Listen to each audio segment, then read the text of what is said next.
Model a linear function and interpret the slope, the x-intercept, and the y-intercept.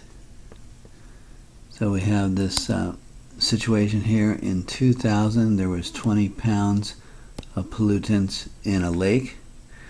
Then they started to clean it up, so now in 2016 there are 10 pounds of pollutants in the lake. So it went down. Write a linear function p of t to model the amount of pollutants in the lake t years after 2000. Interpret the slope, the t-intercept, and the y-intercept in the context of the situation. So we're going to make a table first. So t is the number of years after 2000. So in 2000, that's year 0. P of t is the pounds of pollutants in the lake at time t, the year t. So we put that into the table. Here's your t, years after 2000. Here's the P of t, pounds, and that year. So at time 0 there was 20 in there, and at 16 years after 2016, there was just 10.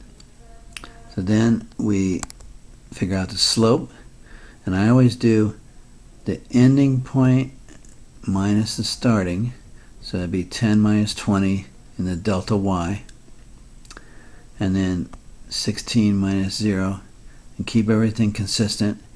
16 minus 0 in the delta t, so that would be negative 10. So here's your slope calculation, here's the simplification, and then there's the final reduction of the fraction.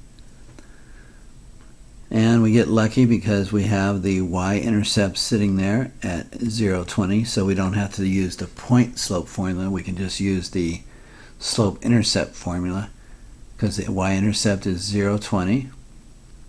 So the function is slope t plus the 20, negative 5/8 t plus 20. So there's your linear model function. Now we're going to interpret that slope in terms of the story. So the slope is the slope of this line here, which is negative 5/8, which is negative 0.625. So the pollutants in the lake are decreasing, that handles a negative sign, decreasing at the rate of 0.625 pounds per year. You don't say decreasing at a negative rate, you say decreasing and you put the positive number. In other words, the pollutants are going down, 0.625 pounds per year. The y-intercept, which is right here, there's your y-intercept, that was 0,20. So at time 0, the initial starting point in the year 2000, the initial amount of pollutants was 20 pounds. So there was 20 pounds in the lake at time 0. That's the interpretation. The t-intercept. Okay, in this case, the t-intercept is right here. We want to find out what that point is. Where does the linear function cross the t-axis? Which is equivalently saying, when does P of t equal 0? Well, we can do it by hand with algebra. Take the P of t, which is this, set it equals 0, solve for the t. So we do our algebra, subtract 20 from both sides, we get this. We multiply by negative on both sides to cancel out the negative. Then we multiply both sides by 8/5. Let me go ahead and show that. So it'll be 8/5. 8/5, and that will give you the t equals 165, which is 32 years after 2000. So the date would be in 2032, there will be 0 pounds of pollutants in the lake. Okay, now let's do it a different way. Let's use a calculator method to find the t-intercept. We're going to use what's called the second calc 0 method in the calculator. So first, in the y equals button, you put in the function, and you use the little negative again there. Then you go to the window. You have to be able to see the line cross the t-axis. So you have to fool around with that a little bit until you can find out where it crosses. If you don't see it cross, expand the x max until you see it cross. And also in the y, because you want to see the whole picture of the y-intercept and the t-intercept. Okay, then you press second calc 0, and there's going to be a flashing point somewhere on this line.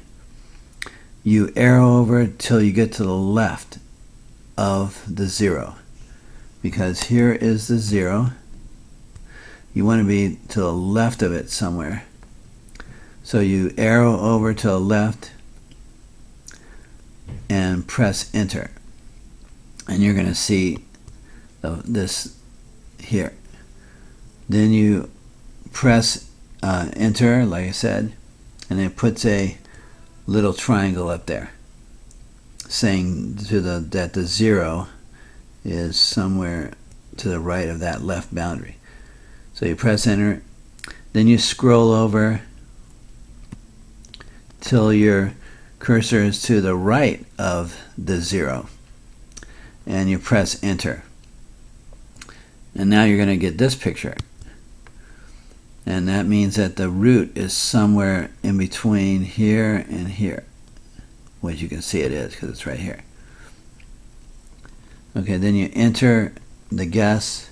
You just say enter, and it'll solidify right there, and it'll give you the 32 and the 0. So the t-intercept really is 32, 0. You should be doing these methods both ways. These problems with both methods, I should say.